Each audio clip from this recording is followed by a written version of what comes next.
Episode की शुरुआत में हम देखते हैं कि जुंजिया आईने को देखते हुए कहती है कि ऐसा लगता है कि इस यूनिवर्स के साथ मेरा कोई कनेक्शन है। इस जगह पर आने के बाद मुझे ऐसा लगा कि मैं पहले यहाँ पर आ चुकी हूँ, क्योंकि ऐसा ही ब्रेसलेट मेरे यूनिवर्स में मेरे पास भी था। बिल्कुल ऐसा लगता है कि जैसे मैं इस यूनिवर्स से बिलोंग करती हूँ। इसके बाद जुंजिया अपने पुरानी मेमोरीज को देखते हुए कहती है कि मैं जुन फैमिली की बड़ी बेटी हूँ, जिसकी वजह से मेरी शादी क्राउन प्रिंस के साथ तय की गई है, जबकि मेरी छोटी बहन क्राउन प्रिंस को पसंद करती है, जिसकी वजह से उसने मुझे मरवाने के लिए कुछ गुंडों को भेजा। ऐसा लगता है कि पूरी जुन फैमिली मेरे खिलाफ है, इसलिए मुझे सरवाइव करने के लिए अपनी बॉडी को और भी ज्यादा स्ट्रॉन्ग बनाना होगा। जुंजिया कुछ स्पिरिचुअल लीडर्स को बाहर निकालती है और अपने ब्लॉक मर्डियंस को रिपेयर करना शुरू कर देती है। तभी वहाँ एक कैट आती है, जिसको देखकर जुंजिया कहती है कि अचानक से ये कैट यहाँ पर कैसे आ गई। तो वो कैट जुंजिया से कहती है कि मैं वही स्पिरिट हूँ जो तुम्हारे ब्रेसलेट के अंदर थी, पता नहीं कैसे मेरा रूप बदल गया है। ये सुनकर जुंजिया उसे उठाती है और कहती है कहीं तुम कोई डीमन तो नहीं।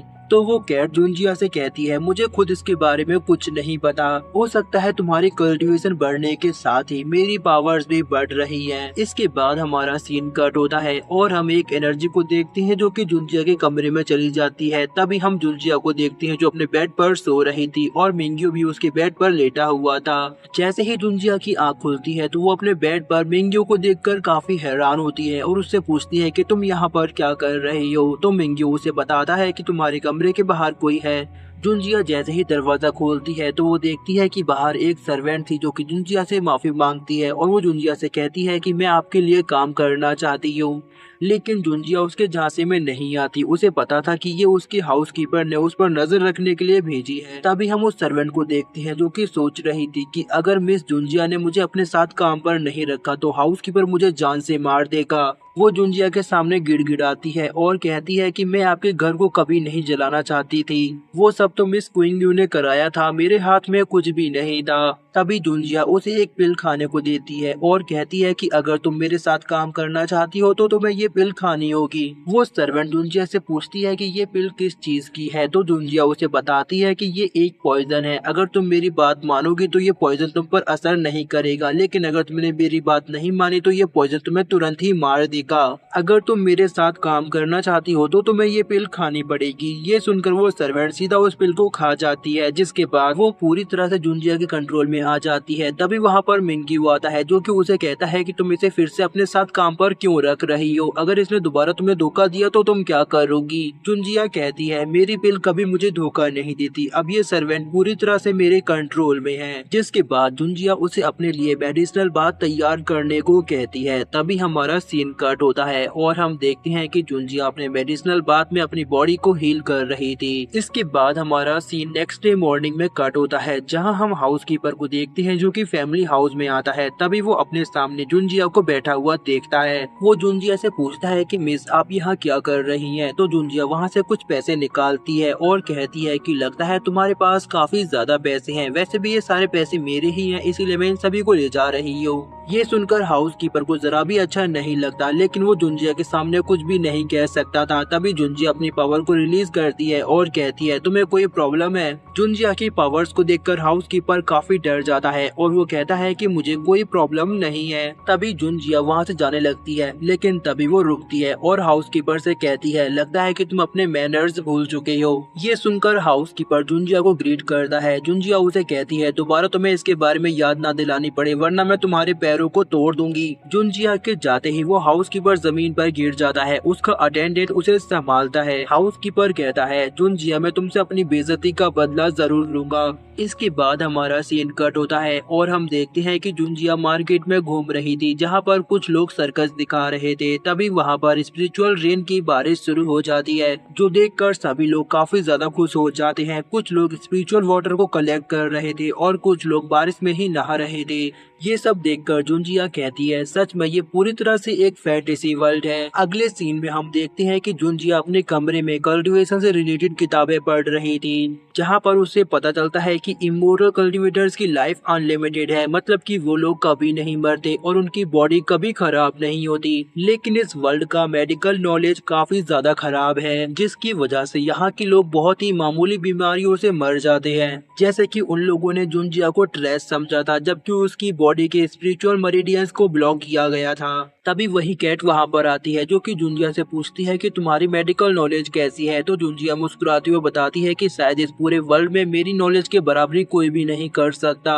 अगले सीन में हम देखते हैं कि जुनजिया पिल्स को रिफाइन करने के लिए कुछ हर्ब्स को खरीदने आई थी। तभी उसकी नजर एक आदमी पर पड़ती है, जो कि काफी ज्यादा खराब हालत में था। तभी वहाँ एक ओल्ड मैन आता है, जिसको देखकर सभी लोगों से डॉक्टर जाओ बोल रहे थे, और वो इस जगह का सबसे टैलेंटेड एल्केमिस्ट है। और वो उस आदमी की हालत को देखता है, जिसके बाद वो अपने असिस्टेंट से कहता है कि जल्दी से मेरे लिए एक फायर कॉन्डोरमा पिल लेकर आओ। ये सुनकर जुनजिया कहती है कि अगर तुम ऐसा करोगे तो उसकी हालत और भी ज्यादा खराब हो जाएगी। तो डॉक्टर जाओ जुनजिया को देखता है और वो कहता है कि बच्ची तुम अपना मुंह बंद रखो, मुझे पता है कि क्या सही है और क्या गलत है। डॉक्टर जाओ जुनजिया की बात नहीं सुनता और वो उस आदमी को अपनी फायर कॉन्डोरमा पिल खिलाता है, जिसके बाद वो आदमी होश में आ जाता है। ये देखकर वहाँ मौजूद सभी लोग डॉक्टर जाओ की तारीफ करते हैं और जुनजिया को काफी ज्यादा बुरा भला बोलने लगते हैं। लेकिन थोड़ी ही देर में उस आदमी की हालत और भी ज्यादा खराब हो जाती है, जो देखकर सभी लोग काफी ज्यादा हैरान होते हैं। तभी डॉक्टर जाओ कहता है मैंने तो इसे बिल्कुल सही दवाई दी, फिर इसे क्या हुआ। जुनजिया उसे बताती है कि इस आदमी की बॉडी काफी ज्यादा कमजोर थी, जिसकी वजह से वो तुम्हारी फायर कॉन्डोरमा पिल के असर को नहीं झेल सकती थी। तुमने ये जाने बिना ही उसे इतनी पावरफुल पिल खिला दी, जिसकी वजह से उसकी हालत और भी ज्यादा खराब हो गई है। ये सुनकर डॉक्टर जाओ जुनजिया पर गुस्सा करते हुए कहता है कि लड़की तुम्हें इसके बारे में कुछ नहीं पता, तुम शांत रहो। तभी जुनजिया उस आदमी की हालत को चेक करती है, जिसके बाद वो एक बॉडी हार्टनिंग पिल निकाल कर उस आदमी को खिलाती है, जिसकी वजह से वो आदमी होश में आ जाता है, जो देखकर सभी लोग काफी ज्यादा हैरान थे। तभी जुनजिया उस आदमी के अटेंडेंट से कहती है कि इसे हर रोज एक बॉडी हार्टनिंग पिल देना, जिसकी वजह से इसकी बॉडी पूरी तरह से रिकवर हो जाएगी।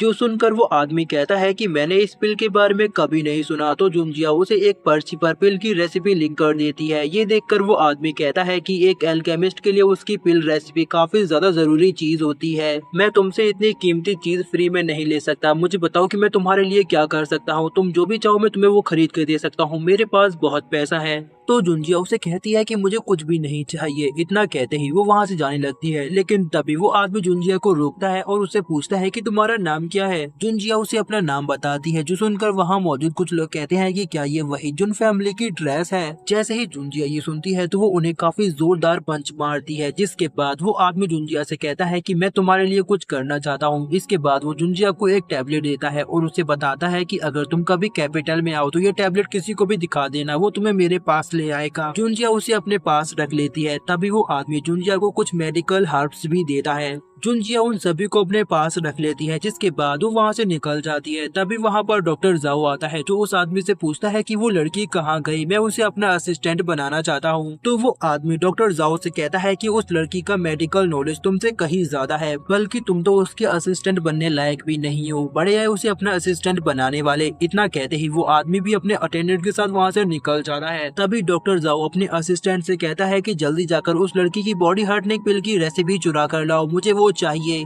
अगले सीन में हम देखते हैं कि जुनजिया वापस अपने घर पर आती है, जहाँ पर उसे मिंग्यू दिखाई नहीं देता। वो अपने सर्वेंट से कहती है कि जाकर जल्दी से मेरे लिए मेडिसिनल बात तैयार करो। जिसके बाद हम देखते हैं कि जुनजिया अपनी कल्टीवेशन कर रही थी। उसने उस आदमी की दी हुई मेडिसिन का इस्तेमाल करके एक रिफाइनिंग पिल को तैयार किया था, जो उसकी कल्टीवेशन बढ़ाने में काफी ज्यादा मदद कर रहा था। तभी वो कैट जुनजिया से कहती है कि तुम इन पिल्स का इस्तेमाल क्यों नहीं कर रही। तो जुनजिया उसे बताती है कि इन पिल्स की डोज काफी ज्यादा हाई है, इसीलिए मैंने मेडिसिनल बात को तैयार करवाया है, जिसके साथ मैं इन पिल्स का इस्तेमाल करूंगी। अगले सीन में हम देखते हैं कि जुनजिया मेडिसिनल बात में बैठकर अपनी पिल्स के साथ अपनी कल्टीवेशन को इम्प्रूव कर रही थी, जिसकी वजह से उसे काफी तकलीफ हो रही थी और इसी के साथ उसकी बॉडी से काफी ज्यादा ऑरा निकल रहा था, जिसकी वजह से उसकी कल्टीवेशन काफी ज्यादा इम्प्रूव हो जाती है। तभी हमारा सीन कट होता है और हम देखते हैं कि जुनजिया की सर्वेंट उसे बताती है कि आपसे मिलने जिन क्विंग्यू आई है। हम देखते हैं कि जुन क्विंग्यू पूरी तरह से रिकवर हो चुकी थी और वो जुनजिया को सबक सबक सिखाने आई थी।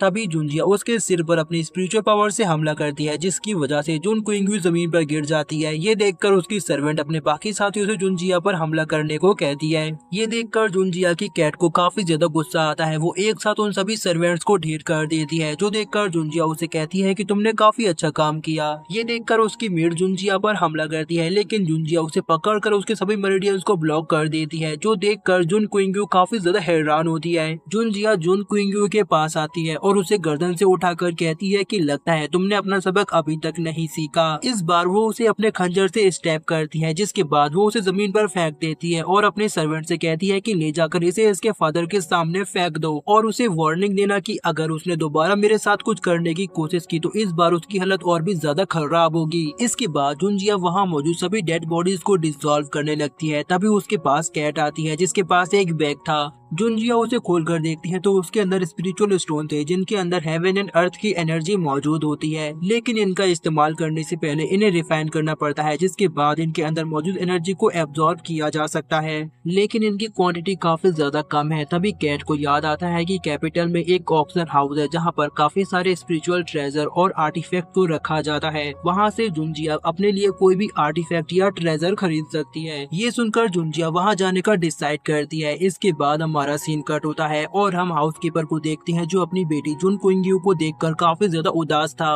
वो सुसु को गर्दन से पकड़कर कहता है कि आखिर जुनजिया कहाँ पर है, तो वो उसे बताती है कि मुझे नहीं पता। तभी वहाँ हाउसकीपर का अटेंडेंट आता है, जिसको देखकर हाउसकीपर पूछता है कि मैडम वार्नर कहाँ पर है। तो वो अटेंडेंट उन्हें बताता है कि मैडम वार्नर को यहाँ आने में और भी ज्यादा वक्त लगेगा, अभी फिलहाल वो कैपिटल के ऑक्शन हाउस में है। ये सुनकर वो काफी ज्यादा गुस्सा करता है। तभी हमारा सीन कट होता है और हम देखते हैं कि जुनजिया कैपिटल के ऑक्शन हाउस में पहुंच चुकी थी। वो देखती है कि ऑक्शन हाउस के दरवाजे पर रखे स्टैचू लेवल 3 के स्पिरिचुअल स्टोन से बने हुए हैं। तभी वहाँ पर एक गाड़ी आती है, जिसके अंदर से जुन वार्नर नाम की लड़की बाहर निकलती है। ये वही लड़की है जिसका इंतजार हाउसकीपर कर रहा है, और उसके साथ जुनली नाम का बंदा भी है, जिसका लेवल जुनजिया से ऊपर है। वो लोग जुनजिया को पहचान नहीं पाते और उसे इग्नोर करके अंदर चले जाते हैं, और हमारा ये एपिसोड यहीं पर खत्म हो जाता है। दोस्तों, अगर आपको ये सीरीज पसंद आ रही है तो मुझे कमेंट करके जरूर बताना। तो मिलते हैं आपसे इसके अगले पार्ट में, तब तक के लिए बाय बाय।